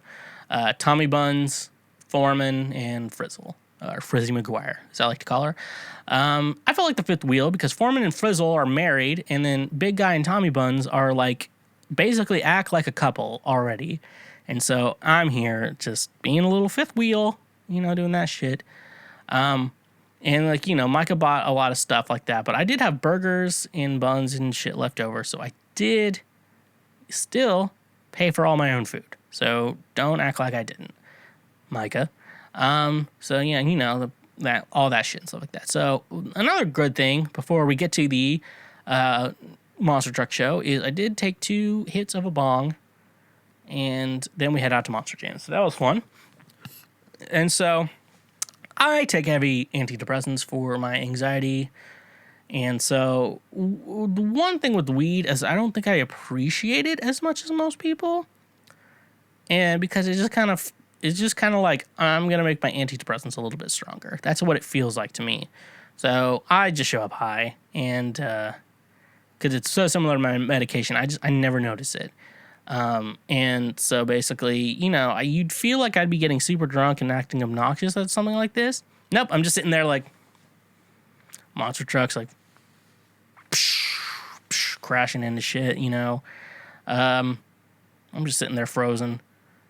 But then, yeah, our friend Tommy Buns, who is from Florida, so That's rough, buddy. who got the tickets for all of us, was the one who decided that we were going to get tickets directly in the sun. So for like the first 1/3 of the show, we were like, I don't bring sunglasses anywhere because I'm not a wimp, but other people do. But I was like, this is not fun. But then I'm also high at the same time. So that's that. So it was a really fun show. I really enjoyed Monster Truck. You know what? I like that. So that's one thing I will always say. I did enjoy the Monster Trucks. It was better when they actually crashed and did shit. It's always fun to me. Hopefully y'all follow me on Instagram. You could have saw that, but it's too late now. That was really fun. So we eventually go back to Micah's place. I guess Frizzle and Foreman had to go back to their little party or what, had to go to a party. But no, then I'm like, I'm going to order pizza, Micah. Where should I get pizza at? And he's like, Cody Shack. I'm like, okay. And so I tried to look them up online to order. Like, they don't do online orders. They only do over the phone. I'm like, God damn it. Now I have to talk to someone over the phone. So yeah, I have to talk to someone over the phone, order fucking pizza. And the pizza's a little expensive. And the taste is not there, folks. So Caddyshack, it's not bad. And it's open late. But it's not worth the price. So me and Tommy basically split a pepperoni pizza. Micah almost eats an entire meat lovers pizza. I think Tommy took 1 or 2 slices, but Micah eats so fucking much. Like, I thought I eat a lot, but I've kind of like narrowed myself like 1 meal a day, just 1 big ass meal a day. Micah just does so much. Like, at one point, I think I saw him order a frozen pizza, like a meat lovers frozen pizza, and then add like a charcuterie board, or however you say it, worth of meat on top of it, like so much, and eat the whole thing for lunch. That's 1 meal. For me, like how much food he put on that shit would be like my entire calories for the day. But that dude eats so fucking much. Hashtag pray for Micah. Yeah, then Micah's high, obviously, and then he's like, we gotta watch this Kaleidoscope video, and so he's put on this boring ass Kaleidoscope video with this boring ass music on another speaker, and then he's mad at me for being bored. You're bored? Like, weren't you watching the Kaleidoscope change color? I'm like, yeah, not all of us are brain damaged like you. We don't do drugs every single day of our lives to try to function in life. And so eventually Tommy's like, let's watch some funny videos. So we watch funny videos like normal fucking people do. And I really like that. And it was fun. And then Tommy leaves, and, it was a good night. It was a good night. All right, we get to Sunday. So Micah's starting his own podcast, which should be coming out in the next month or so. So it was really cool. I don't want to spoil anything for that, but he needs kind of help, doing it. But he said he wanted to do a cancel Schweezy, so I showed him how I set everything up on my podcast and recorded it, so you kind of get an idea of how we did it. So if you haven't checked out episode 39 with Micah Chrisman, Hashtag pray for Micah. you need to go check that out now. It's really definitely a fun episode, one of the funnest cancel Schweezys I will remember always doing. One thing is fun with that, I do tell a story about him and his mom and me. So the shirt I wore during the episode, Micah apparently bought a bunch of shirts from China, and none of them fit. So I just looked at them, see if I liked any of them. I like this one. I'll give you $10 for it. So I sent him $10 on Venmo, and Venmo obviously has to have you put a reason for your purchase. So I was like, hardcore anal. And then his mom sees it and comments on it like, nasty Sam. It's like, your mom, we need to get your mom a hobby because she needs something fucking to do, dude. Like, she can't be just looking at people. If you're looking at Venmo transactions, I never get on Venmo unless I'm paying someone something. So I never see what anyone else is doing. But if you're looking at Venmo transactions because you're bored, get yourself a fucking life. Okay, so, eventually we do the podcast. Here's the food argument that I mentioned. So basically what the plan was, we're going to finish the podcast. I guess we do the friendship questions and we do the news. And so I was like, okay, cool. You got to go to this. So we're going to finish up here. I'll clean up, tear everything down, and then you can go to there. I'll probably just going to order some food or whatever and get it sent to me. After I said that, Mike is like, I bought all these groceries for you and you're not going to eat any of it. I'm like, what? I remember the read receipt. We showed it earlier in this episode. I told you I'm going to pay for all my own food. That's why I didn't buy very much. First of all, I never said that I'm going to eat any of your food and shit like that. And I'm not. And he made all this food that first of all, I'm a picky eater. So I don't even like this shit. I don't even like half the shit he made. He put onions and fucking everything. I fucking hate onions. So he's like, you're not going to eat any of this food that I made specifically for me that you're not going to eat. I'm like, Micah, no. Like, I told you I'm not going to make you pay for my food. Come up. And then he's basically telling fucking everyone else that I'm like, I bought all this food for him and he's not eating it. I'm like, well, Micah, they're not going to pick my side, but they're going to pick your side. So at least I'm going to show the read receipts and at least show I'm honest. So that was fucking annoying. Micah thinks that I said, I'm going to buy my own food. And then he buys all these groceries for himself. And he's like, you're not going to eat any of this? I'm like, no, I don't fucking like onions in anything. So anyway, as that fucking argument comes up, he's like, you're not going to eat any of my leftovers. I'm like, no, I told you no. I told you I wasn't going to do this at all from the beginning. And apparently I'm a bad guest because of that. Because I don't like a charcuterie board of fucking onions and shit all over a pizza. I just like a straight, plain pepperoni. So, and like I said, he basically eats 3 large meals, like 2,000 or 3,000 calorie meals a day. And he's like, what can I lose weight? I'm like, no shit, you eat like 6,000 calories a day. Hashtag pray for Micah. Like you only need to eat like 2,000 calories a day in a normal meal. We've watched my 600 Pound Live. You know what the fuck's going on. So, eventually things split up. I do order food because I'm not eating any of Micah's food. Like I told him, I'm not eating any of that shit. So I go see my buddy Porcupine. So I don't have to have a weird interaction with Micah's mom about him doing hardcore anal to me and I paying him $10. So, I see Porcupine. He's a friend forever. He knows who he is. We've been friends basically within Kansas days, Thing is, he's a real adult with kids and a normal job, and which is boring, so I'm not going to talk about his job. I've apparently never met either of his kids. Oldest one's 3 years old, and then the new one, or almost 3 years old. She's almost 3. She'll be 3 in August. I was like, she better not have the same birthday as me. And she was like, I'm going to be born a couple days before that then. And then I met the new one. The new one was, the almost 3-year-old was like nervous around me, which is like most women who are nervous around me. But I never expected from like almost 3-year-olds, I only expected from like women my own age. That's just This is the type of guy you get. So that's one thing. And then I got to hang out with the fresh one. I call him like, is this the fresh one? I'm like, that's not how you describe babies. And I'm like, can I order? And he's like, yeah, just make sure her head has some support. I'm like, okay. So I put like my head like, like this, and then her head's like, ugh. I'm like, oh, that's why you want to do that. You need to fucking get some fucking neck muscles, dude. I know you're 2 months old, but like still, like you gotta gain some neck muscles. She probably will. He has 2 girls. And then I'm just like, I'll put you down like this. I'm like, yeah, you're cool. So she's cool. I like both the kids. And then like, we were hanging out like outside his apartment, like trying to figure out shit like that, just talking. And then like the oldest one like kept waking up, running outside, talking to mom. I'm like, he was like, yeah, she's had a problem sleeping since day one. I'm like, yeah. I showed him Go the Fuck to Sleep, especially the audiobook by Samuel L. Jackson. It's great. And we discussed, like, is it unethical to put a child in a deadlock to get them to go to sleep? There's a lot of ethics there that we did not discuss. All right, I guess we're going to go to Monday.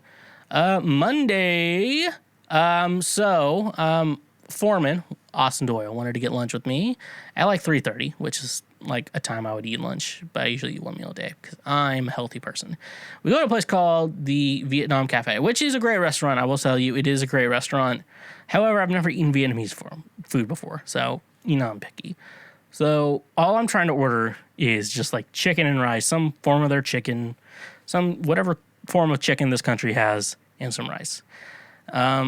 That's all I want. So the menu is in Vietnamese, but then has the English translation of the ingredients underneath.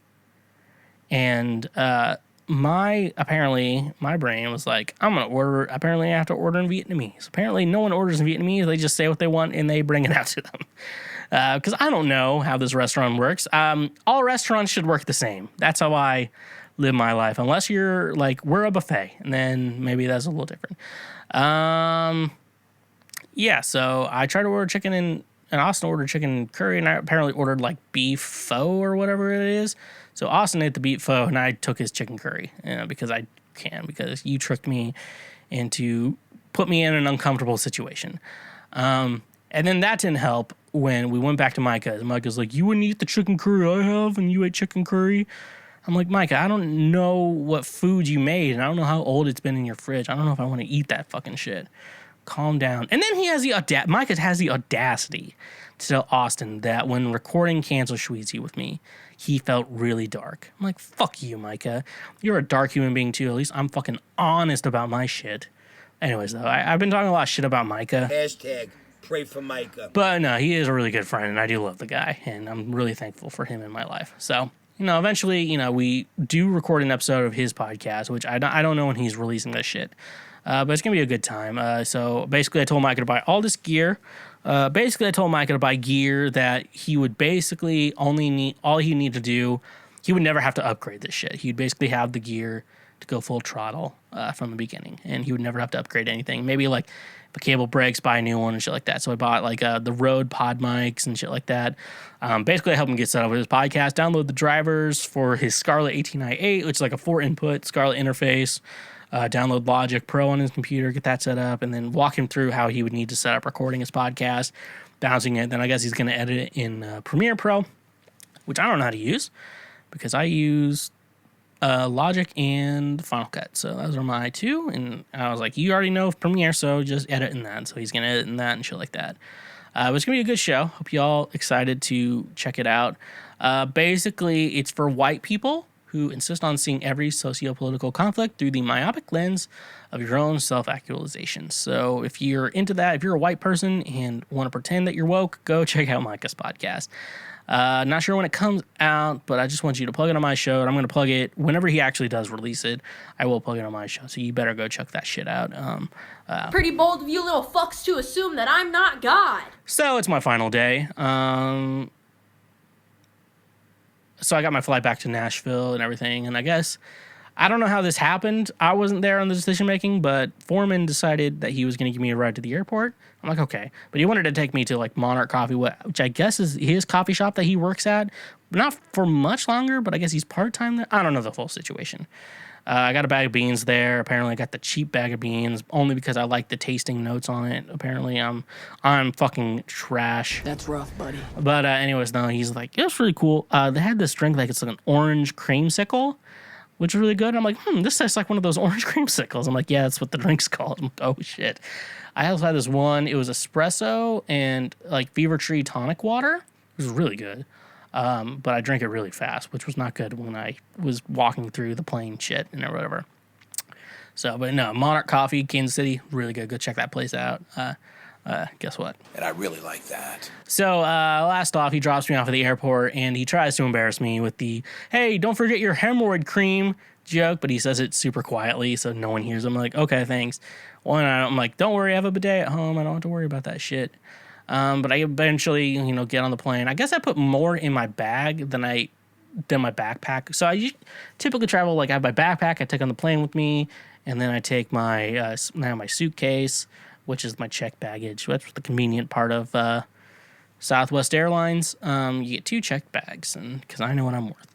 And they're like, this is 2 pounds over the weight limit for this flight, and we don't want to charge you $75. I'm like, God fucking damn it, and I'm too Jewish to pay $75. So I have to like struggle to reorganize my bag, and it's already a fucking mess and barely fitting together. But eventually I get it to work, and that was just a pain in the ass. But the plane was fine. I didn't drink anything before I got on the plane. I did pour some Jameson in my complimentary Diet Coke, and then they're like, oh, we got some turbulence, chug your drinks. I'm like, fuck. And I just drank the whole thing. So the last part of this journey I want to talk about, when I got to the airport, I was in Gate D at BNA, Nashville International Airport, or whatever it's called. I don't know why it's called BNA. That's rough, buddy. But I see a sign. Like I said, I'm in Gate D. I see a sign that says Gates A, B, and C, right underneath it, baggage claim. So I thought it was baggage claim for Gates A, B, and C. So I'm walking around this entire fucking gate looking for baggage claim D, for Gate D. Turns out they're all in the same area. So after like 30 minutes of wandering around with my already injured foot, perennial tendonitis, I end up, finding my way to the lift pickup area, and I make my way home, and it was good. So overall, it was a good trip. I did talk a lot of shit about Micah, but overall, I do love that guy. So if you want to fucking go against him. Pretty bold of you little fucks to assume that I'm not God. And I guess that's everything I have to say about my trip to Kansas City. A lot of fun, a lot of ups and downs. We live in a society. In our current society, actually having to physically walk into a liquor store should be a thing of the past. That's why I get all my booze from Drizly. Drizly gets all your favorite beer, seltzer, wine, whiskey, and much more delivered directly to your home. With their easy-to-use mobile app, we are getting one step closer to never leaving our homes. It's saying something when it is being praised as the Amazon for liquor. Drizly is my go-to app for getting all the booze I need so I can do basically anything the hell I want. So using our link in the description today, you can save $5 off your first purchase through Drizly. Drizly has proprietary ID verification technology that it provides to its retail partners that allows drivers to scan IDs for more than a barcode to make sure the purchaser is over 21 years old in the US and of legal drinking age in Canada. Retailers on Drizly may also have a minimum order or delivery fee. So using the link in our description today, get $5 off your first order with Drizly. And remember, when you use our links, you directly support this show. Cooking your own meals are for people with proper amounts of serotonin, which is no one. Are you depressed and hungry? Well, you're still going to be depressed, but you no longer have to be hungry thanks to today's sponsor, DoorDash. If you don't know of DoorDash, they bring you food you are craving directly to your door. Even while I'm dieting, I still get food from Wingstop, Chipotle, and even Central Barbecue here in Nashville. I like that. With over 300,000 partners in the U.S., Puerto Rico, Canada, and Australia, you can get $10 off each of your first 3 DoorDash orders over $15 when you sign up using the link in our description. Treat yourself like the king and queen you are and order from DoorDash today. Again, that's $10 off your first 3 orders over $15 when you use the link in our description. And remember, when you use our links, you directly support this show. All right, my fellow Schwoke Lords, it's time for me to solve all your relationship problems. Now, a lot of you have a lot of problems, and I guess it's my job to fix it. So I guess it's my job to fix it. And I really like that. So let's get into it. My wife's parents moved 3 doors down. What do I do?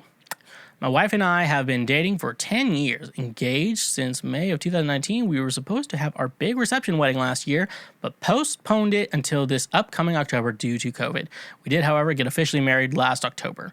We've lived together since late 2017. We purchased a house together December 2020.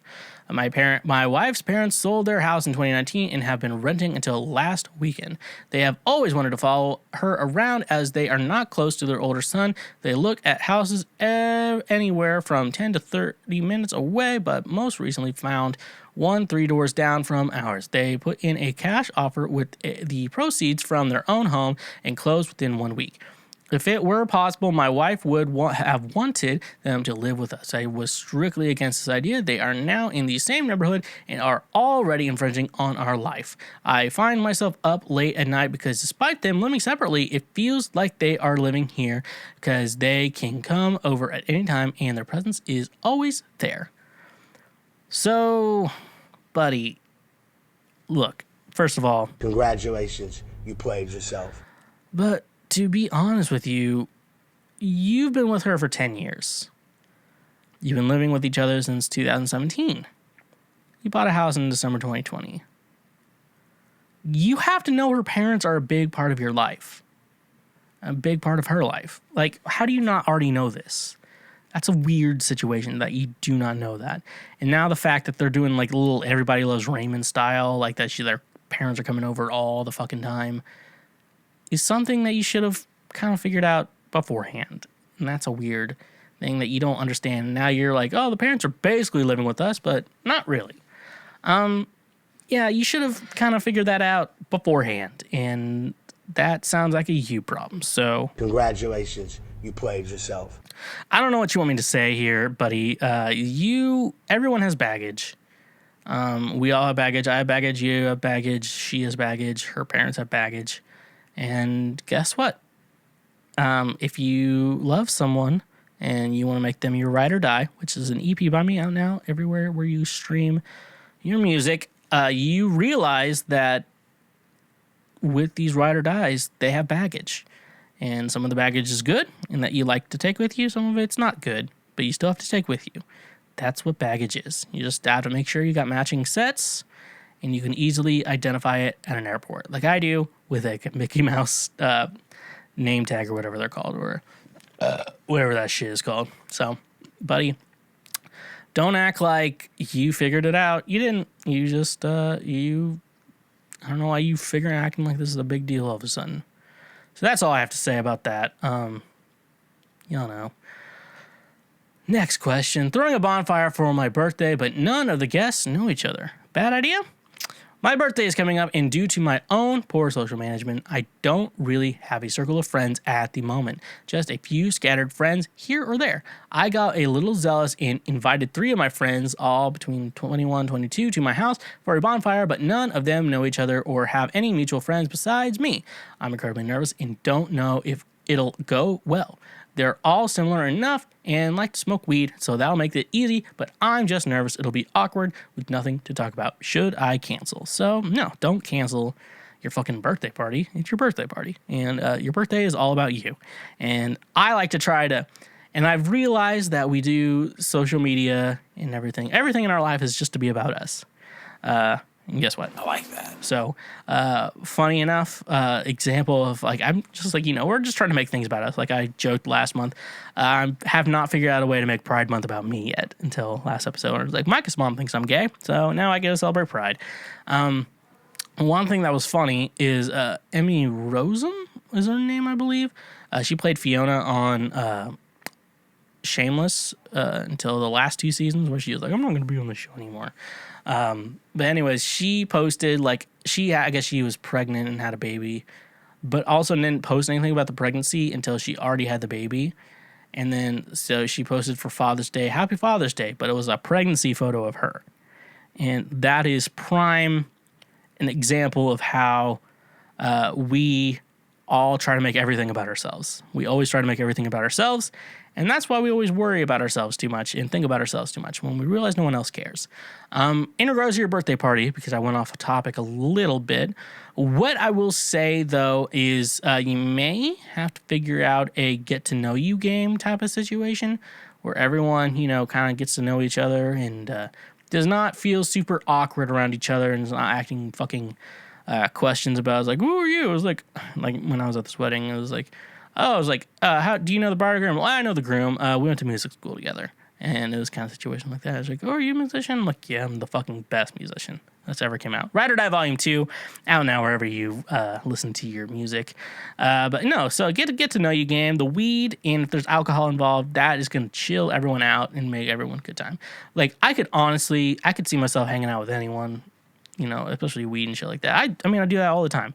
Like, I'm a single guy in a big city, Nashville.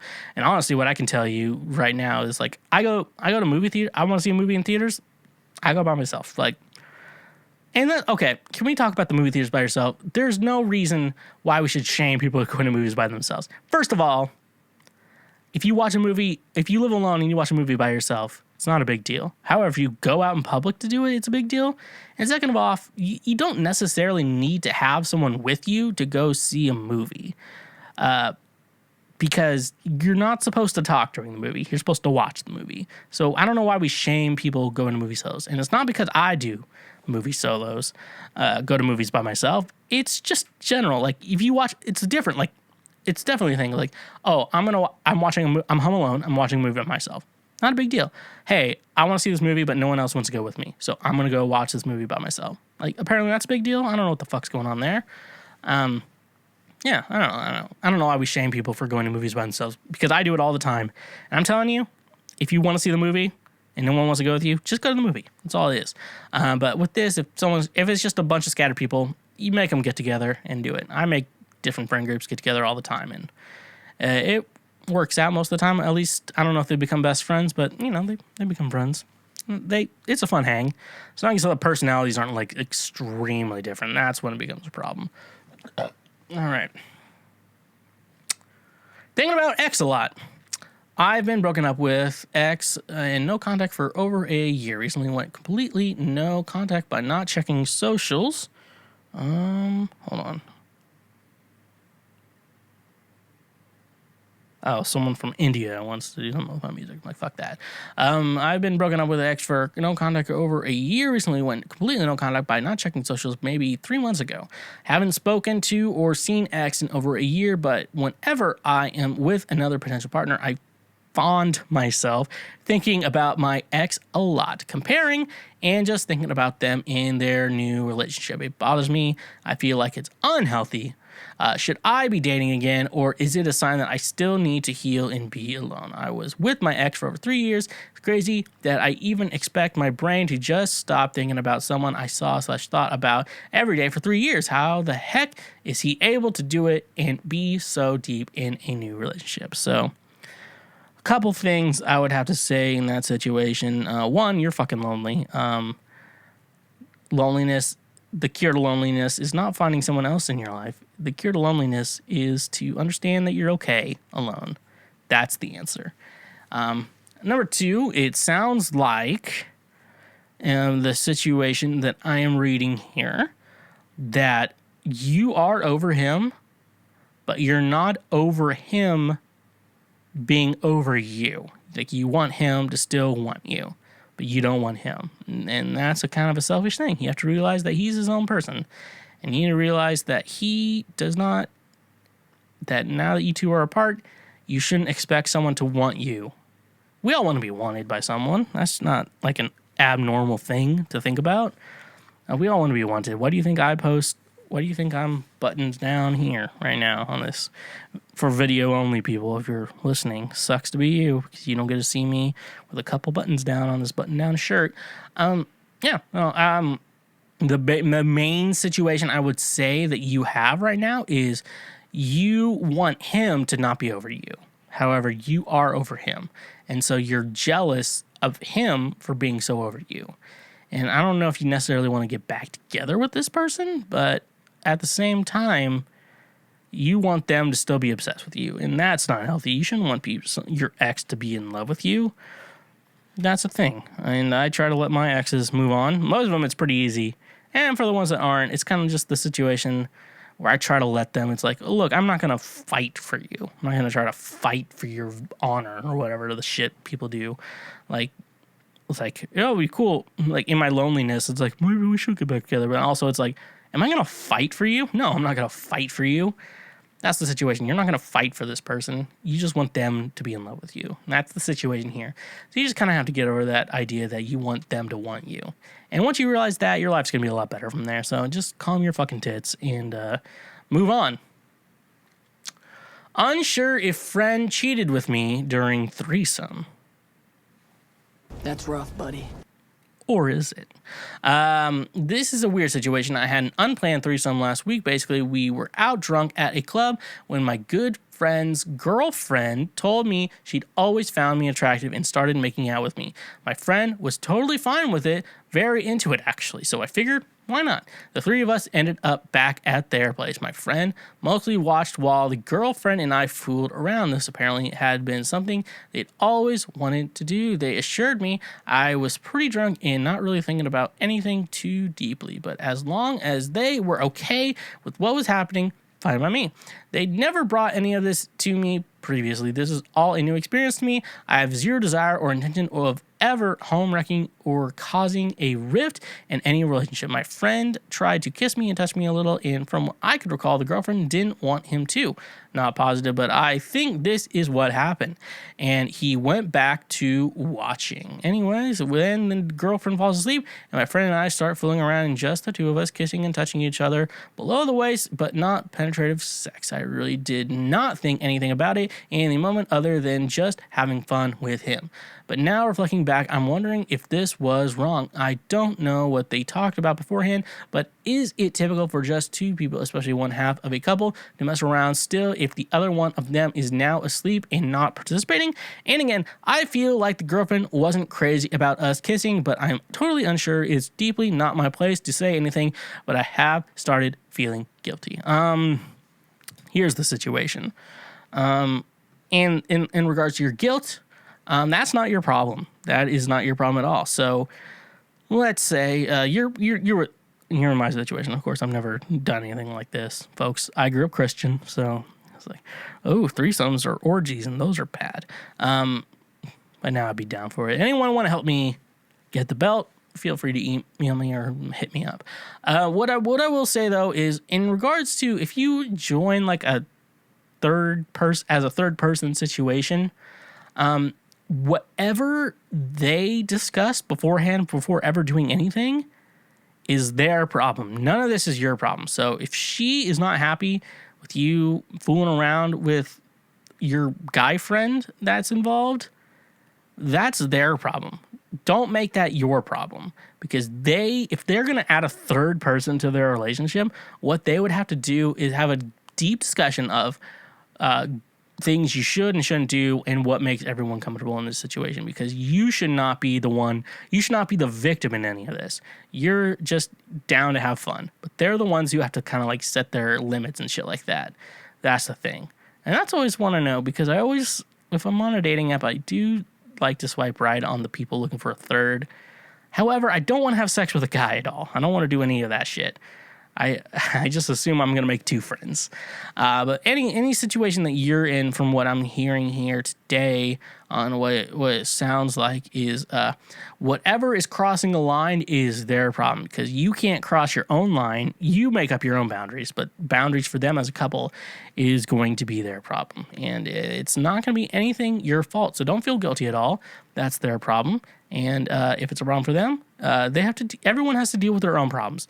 If you have a problem with something, that's something you have to deal with. Like if someone says, like, I have a problem with your drinking, I don't have a drinking problem. You have a problem with my drinking. That's how it works. That's how life works, folks. Either way, that's the way it is. So that's the best advice I can give you. How do I ask my boyfriend about a condom I saw in his car? I noticed it under the passenger seat when he drove me home. I was staying at his place for 3 days and hadn't noticed it before. I'm not sure how to ask about it, and I'm not about to jump to conclusions, but I know it wasn't me. It wasn't in the packet, and I couldn't see if it was used or not. Any advice? Also, I know his mom doesn't like me, but I don't think she would plant it there. So I'm going to probably cross out the mom situation. Like, the mom has to be super crazy. And usually, like, the mom doesn't like me, but at the same situation, it's like, I don't know if she's going to do that shit. Anyway, so here's the situation that we have here in the situation booth, I guess, on this podcast. The real situation is you kind of have to figure out, is the condom open or not? If the condom's open, he's definitely 100% cheating on you. That's 100%, because I don't see a situation where I'm leaving used condoms in my friend's car. Now, if the condom is closed, there's a lot of situations. A lot of times he may have brought one in case you and him are about to hook up. That's a situation. Maybe his friend was in the car and it just fell out of his pocket. That's a situation. So if it's not opened, there's a good chance he didn't cheat on you. That's going to be a good situation for you that he did not cheat on you if it's not open. However, if it is open, it's definitely cheating on you. So you kind of have to figure that out. Now that you're in the situation that you didn't bring it up when you did see it in the car, you can't just bring it up out of nowhere. If you get into his car again and do see the condom still there, and you could just be like, what the hell is that condom doing there? And, just that way you can casually bring up the conversation and you're like, wait, I don't even use these condoms and shit like that. And you're basically going to have to read him for what he reacts to it. Definitely if it's open, he definitely cheated on you. Definitely. And in the car too. I don't know how old you are, but I'm 20. I'll be 28 next month. Surprise, happy birthday to me. And it's like, I don't want to have sex in a fucking car. I'm too old for that shit.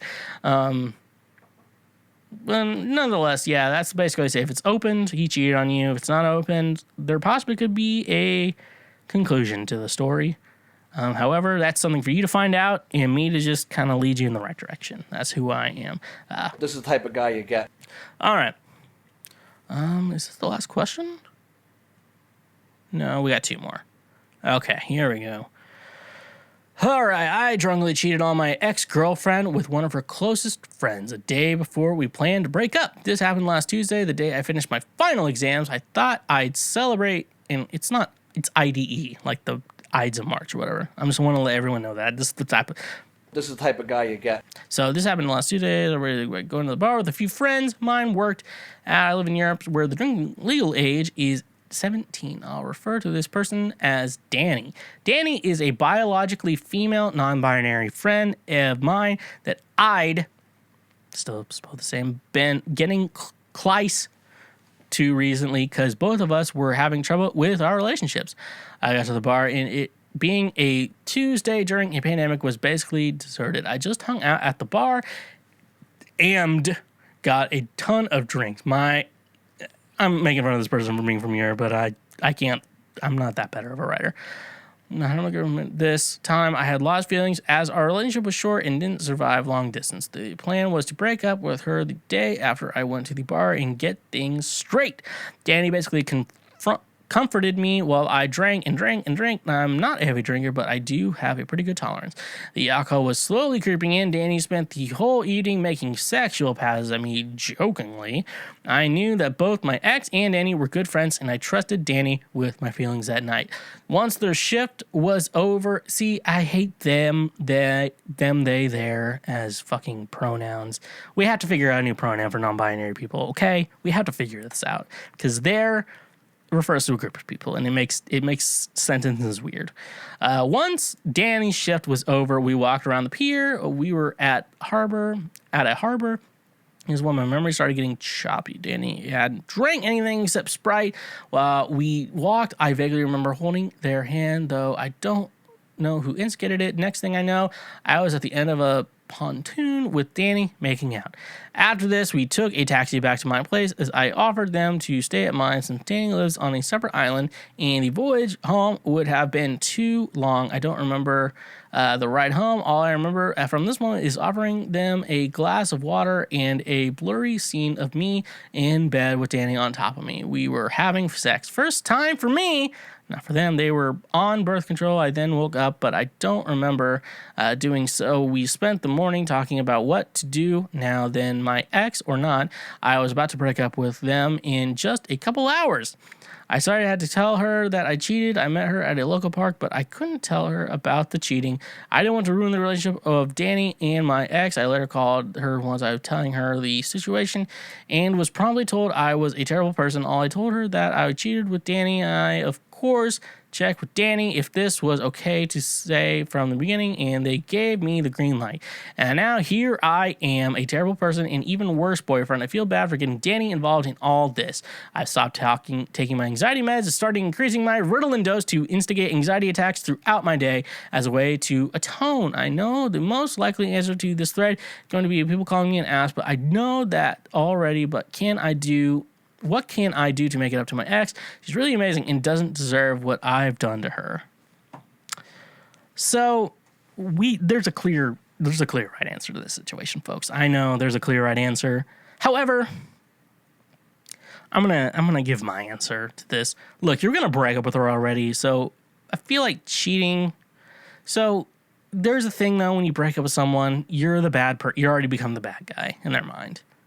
So the fact that you cheated and you already were going to break up with her, the fact that at least you went through with it, so that's good. At least you didn't I'm going to break up with her and then cheat. And you're like, no, I'm not going to cheat or break up with her. So that's a good thing at least. What I can say for you though is, at least you went through with it and you already knew the relationship was over and you realized you were going to hurt a person. Because a lot of times you can break up with someone, do everything correctly and still hurt them. That's just how things go. And this is the type of guy you get. So you don't always necessarily get that clear answer to the idea of breaking up with someone. Breaking up, there's always bad guys and good guys. So that's a situation. So I'm not saying that cheating was probably wrong. However, you're already breaking up with her anyway, so does it really matter at this point? Also, what's going on with Danny? Are you just gonna become friends with benefits? Are you gonna try a relationship? What are you doing? What's going on with this situation? Tell me what's going on with this situation with Danny, because I would really like to know.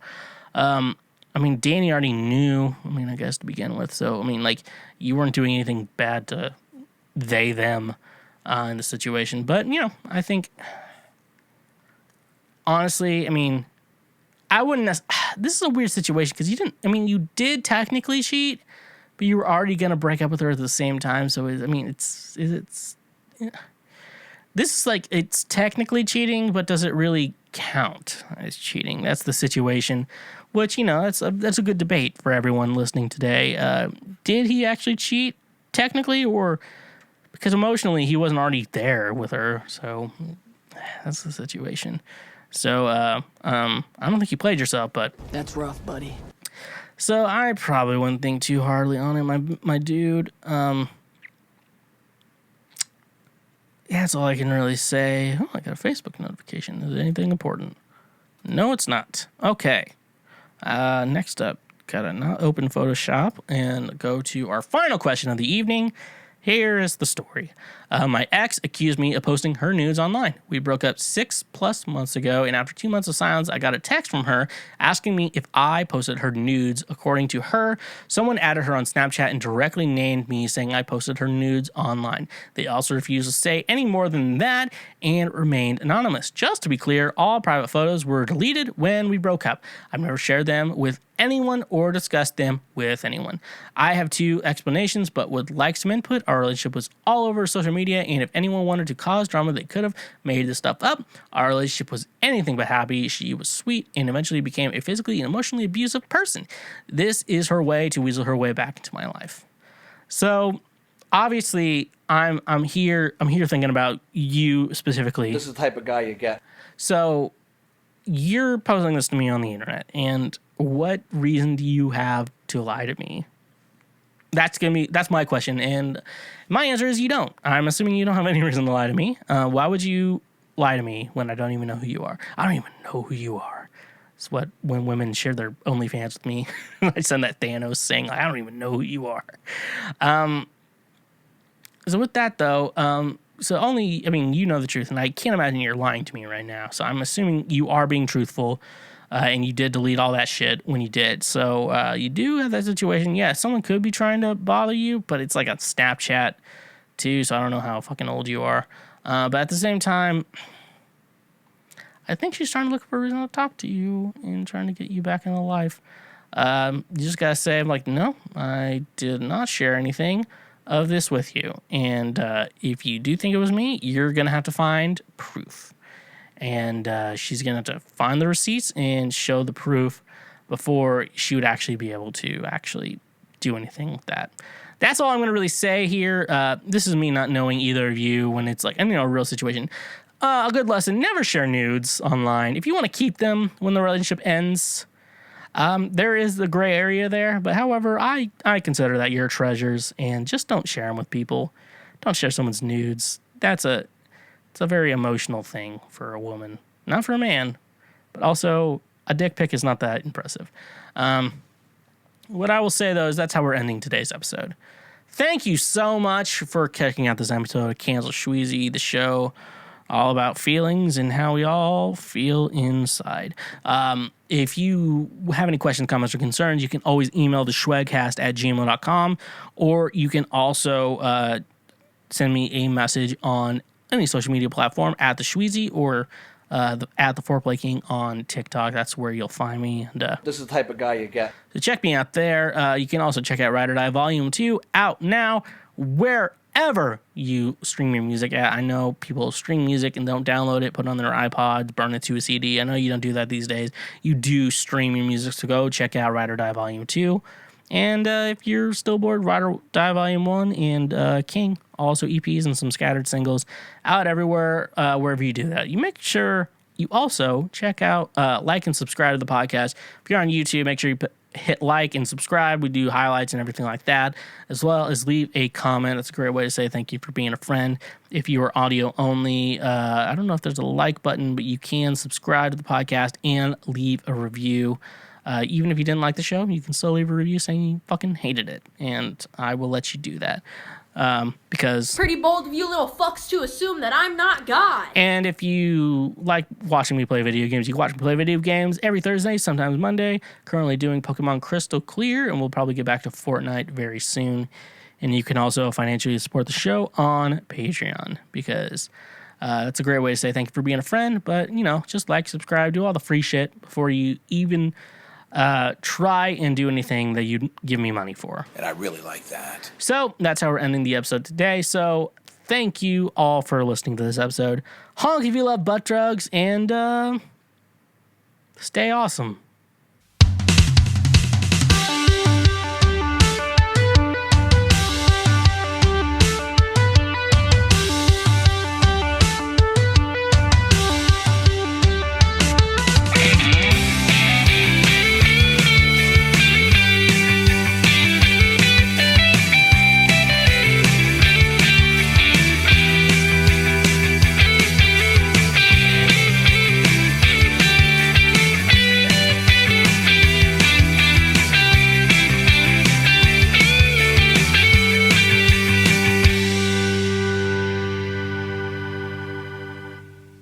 Hashtag pray for Micah.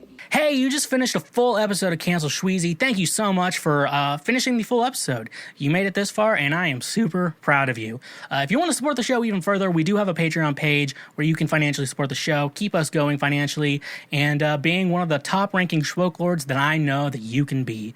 And thank you so much. Make sure you like and subscribe this video if you're watching on YouTube, or if you're listening to the audio, make sure you subscribe and leave a review wherever you're listening to the podcast. Thank you so much.